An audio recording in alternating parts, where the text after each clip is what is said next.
Okay, dear children, now today I'm going to explain you a new topic, that is packing efficiency,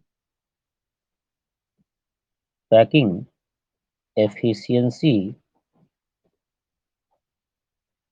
of a square close packing SCP in 2D। बच्चों, आज हम लोगों का यही एक नया topic है जिसमें हम लोग देखेंगे packing efficiency of square close packing in 2D। तो सबसे बड़ी बात है बच्चों, ध्यान से देखना है, ये जो टू डायमेंशनल फिगर जहाँ होता है इसमें हम लोग क्या करते हैं, कैलकुलेशन किसका करते हैं, एरिया। याद रखना है, इसमें हम लोग जब 2D में सिर्फ आप एरिया निकाल सकते हैं, 2D में कभी भी आप वॉल्यूम नहीं निकाल सकते।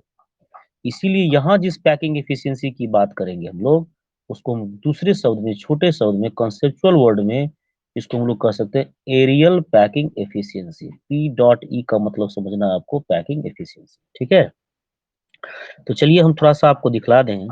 हम लोगों ने देखा था ये जो square close packing in 2D है, इसके जो नियरेस्ट नेबर्स होते हैं, मैंने आपको बताया भी था। जैसे मान लीजिए यह आपको कोई एक कॉन्स्टिट्यूएंट पार्टिकल्स है 2D में, इसके जो नियरेस्ट नेबर्स होंगे उस पर थोड़ा सा ध्यान दीजिएगा, गौर से देखिएगा। तो इसके जो नियरेस्ट नेबर्स होते हैं, इस बात पर ध्यान देने की बात है। आप देखिएगा इसके 4 नियरेस्ट नेबर्स होते हैं, जिसको आपने दूसरे शब्द में कोऑर्डिनेशन नंबर कहा होगा। ध्यान से देखिएगा, इसके 4 नियरेस्ट नेबर्स होते हैं। ठीक है, इन सभी के सेंटर्स को जब आप ज्वाइन कीजिएगा, ये जो कोऑर्डिनेशन नंबर 4 है, इन सभी के सेंटर्स को जब आप ज्वाइन करेंगे, ध्यान से देखना है आप लोगों को, तो देखिएगा आपको इसमें एक स्क्वायर प्राप्त होता है।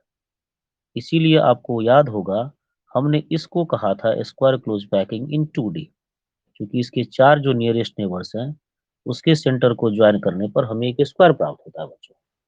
ठीक है, दैट मीन्स आपके जो पैकिंग एफिशिएंसी की जो कुछ भी बातें अभी आप करने वाले हैं, तो सिर्फ यही जो आपको रीजन्स मिले हैं, याद रखेंगे, ये जो आपको रीजन है ए, बी, सी और यहाँ से ये डी, ये जो आप स्क्वायर देख रहे हैं, आप इसी के कैलकुलेशन की बात करेंगे। इसी फिगर को थोड़ा सा अगर हम इधर बना दें बच्चों, तो ध्यान से देखिएगा, ये फिगर आपका इस तरह का आ रहा होगा। ध्यान से देखते जाना है, ये फिगर आपके इस तरह का आ रहा है, एकदम ध्यान से देखिएगा, ये फिगर आपके इस तरह से आ रहा है, एकदम समझने वाली बात जो है। ठीक है, जिसमें आप एक चीज देख पा रहे होंगे, ये 4 जो कॉर्नर्स हैं, जैसे वर्टेक्स जिसको आप कर रहे हैं, वर्टेक्स ए, उसके बाद देखिए यहाँ से वर्टेक्स बी, उसके बाद यहाँ से वर्टेक्स सी, और यहाँ से ये देखिए वर्टेक्स डी, दिखाई दे रहा है आप लोगों को। तो ये जो भी वर्टेक्स आपको यहाँ जो ये पोर्शन जो है ना, ये इसी पोर्शन की बात कर रही है, ये वाला जो पोर्शन है, इसको मैं से डैश डैश कर देते हैं अब, ताकि समझ जाए, आपको कोई कंफ्यूजन ना हो कि सर ने ये क्या कर दिया है। आपको समझ में आ रही है बातें, वही 4 सेक्टर्स जो है उसकी हम लोग यहाँ पर बात कर रहे हैं बच्चों, ध्यान से देखेंगे आप। अब बीच में देखिएगा कि एक एकदम कंप्लीट आपको रेड कलर का पार्टिकल्स है, ये इस तरह का, ये इसके साथ ऐसे करके ज्वाइंट है। अब सभी इसको जान रहे हैं। ठीक है, तो ये जो 3 वर्टेक्स हैं, जैसे कि 4 वर्टेक्स यहाँ पर कहा जाए, ए, बी, सी और डी, इस 4 वर्टेक्स से जो आपको ये स्क्वायर बना है, इसी में हम लोग करेंगे स्क्वायर क्लोज पैकिंग की बात कर रहे हैं।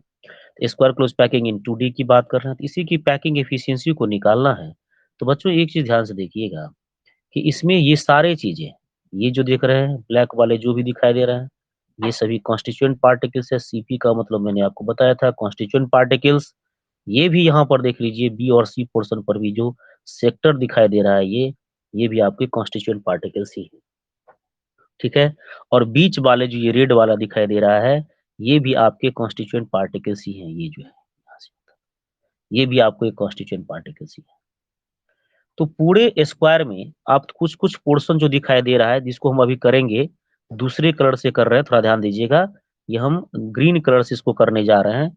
ये जो स्पेसेस दिखाई दे रहा है, ध्यान से देखिएगा, जिसको मैंने ग्रीन कलर से किया, ये खाली जगह है।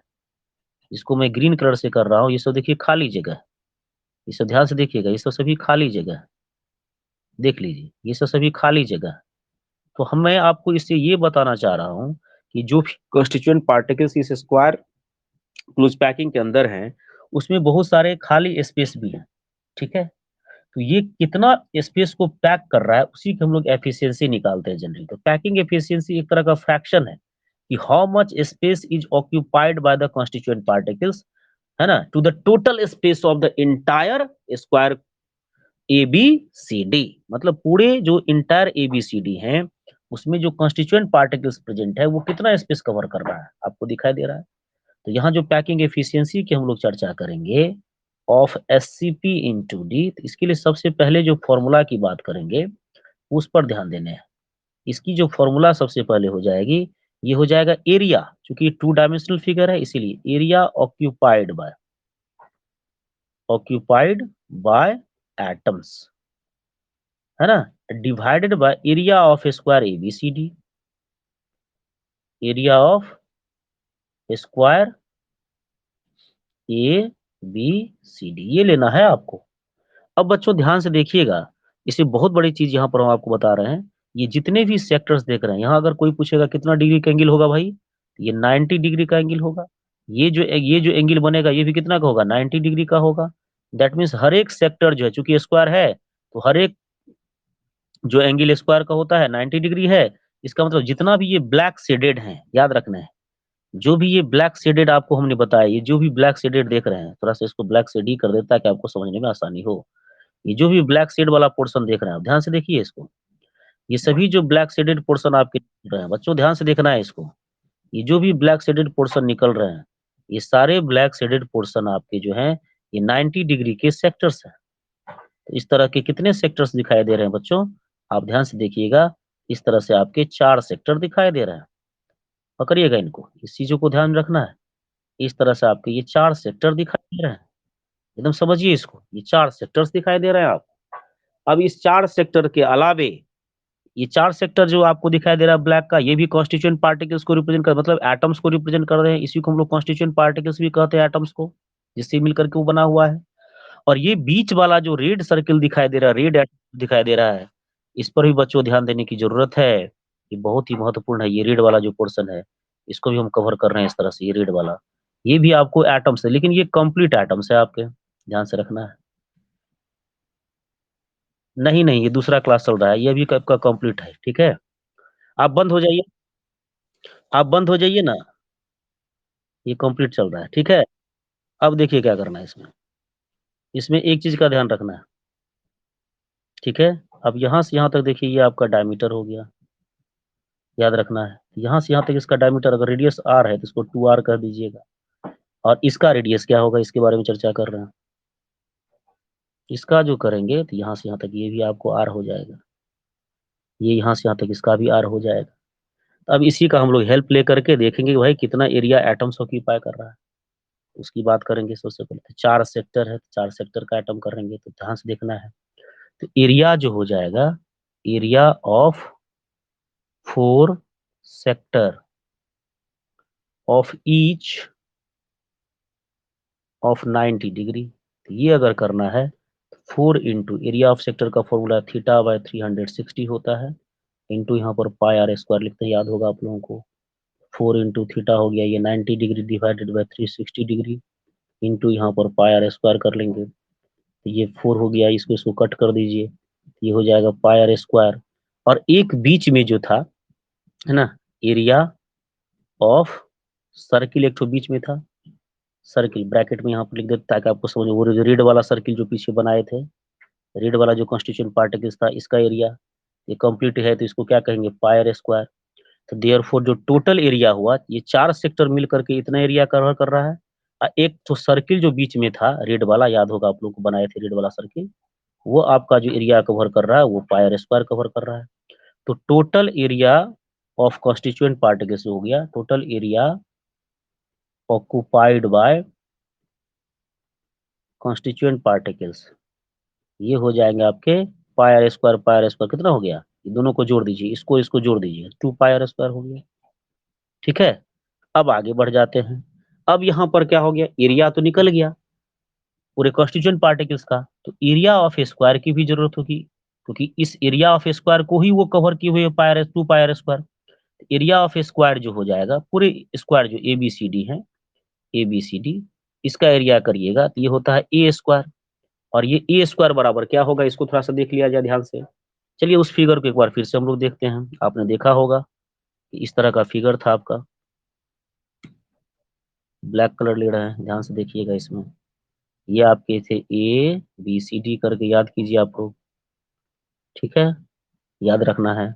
तो इसमें आपने देखा होगा बच्चों, ध्यान से देखिएगा कि ये बीच में एक बहुत बड़ा आपको एटम्स था, और इसको टच करने वाले चार थे, वैसे हम दो को यहाँ टच करवा रहे हैं, ध्यान से देखना है। एक ब्लैक वाला ये टच किए हुए था, एक ब्लैक वाला ये टच किए हुए था, एक ये यहाँ से टच किए हुए था, एक यहाँ से टच किए हुए है, ध्यान से देखना है। तो अगर इसका एज लेंथ निकालिएगा इस स्क्वायर का, ए बी सी डी का, this is your A B C D, इसका अगर एज लेंथ निकालेंगे, यहाँ से यहाँ तक का लेंथ निकालिएगा, यही ए है, तो इसको कैसे निकालिएगा बच्चों, ध्यान से देखना है। अब इसका क्या है, यहाँ से यहाँ तक रेडियस हो गया ये आर, ये हो गया आपका 2r, और ये हो गया आपका आर। फिर यहाँ से यहाँ तक इसका एज लेंथ देखिएगा तो ये ए, यहाँ से यहाँ तक इसका देखिएगा तो ये भी ए।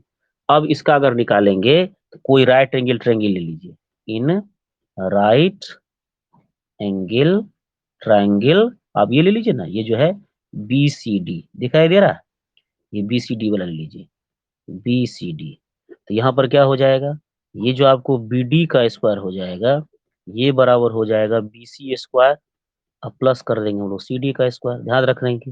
तो बी डी जो है, यहाँ देखिए ये आर है, ये 2r है, और ये आर है, कितना हो गया 4r, ये 4r का स्क्वायर कर दीजिए, बराबर ए स्क्वायर प्लस ए स्क्वायर आ जाएगा, इधर नहीं आ जाएगा, ये भी ए है ये भी ए है, तो 16r स्क्वायर बराबर हो गया 2a स्क्वायर, कट कर दीजिए, तो ये हो गया 8r स्क्वायर।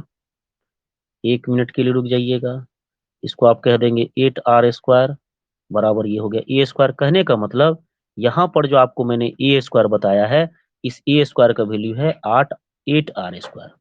अब पैकिंग एफिशिएंसी पर चले जाइए। पैकिंग एफिशिएंसी में देखिए, यहाँ पर मैंने जो फॉर्मूला लिखा था, चलिए बैक हो जाते हैं थोड़ा सा। यहाँ पर इसका फॉर्मूला क्या है, area occupied by constituent particles, तो वो तो निकल चुका था आपका। ये जो एरिया निकला, टोटल जो एरिया ऑक्यूपाइड किया था, ये 2πr स्क्वायर था। अभी एरिया ऑफ स्क्वायर जो कि ए स्क्वायर बराबर कितना निकला, अभी 8r स्क्वायर निकला है, ध्यान से देखिएगा, इसी में पुट करेंगे आगे। चलिए, तो packing efficiency, area occupied by constituent particles 2πr square, और एरिया ऑफ स्क्वायर हो गया ए स्क्वायर, ए स्क्वायर का वैल्यू अभी जस्ट आपने बताया सर इतना होगा। यहाँ 8r स्क्वायर लीजिए, इसको कट कीजिए, 2 4 जा हो जाएगा, मतलब ये हो जाएगा π/4। अब इसी में एक शब्द आता है परसेंटेज पैकिंग एफिशिएंसी, तो परसेंटेज जो पी निकालिएगा तो क्या होगा, पीई इंटू 100 कर दीजिएगा। पीई कितना है, π/4 है, इंटू 100 करिए, इसके वैल्यू को पुट कीजिए, पाई का वैल्यू 3.14 इंटू 100, और डिवाइडेड बाय 4 करना है, डेसिमल उड़ा दीजिए, 100 यहाँ पर ले आइए। अब इसको कट कर दीजिए, तो 7 4 जा होता है 28, होता है ना, ये ले लेंगे। तो 28 में से 31 में से 28 गया 3, 34, 38 अपॉइंट पर इतना होगा 5, इतना परसेंट इसकी पैकिंग एफिशिएंसी निकली। बच्चों यही चीज आपको करने की जरूरत थी। बातें समझ में आ रही है? So thank you everybody, thank you very much. इस बात को ध्यान में रखिएगा, ये सारी चीजें आपको समझ में आती जाएंगी। Thank you.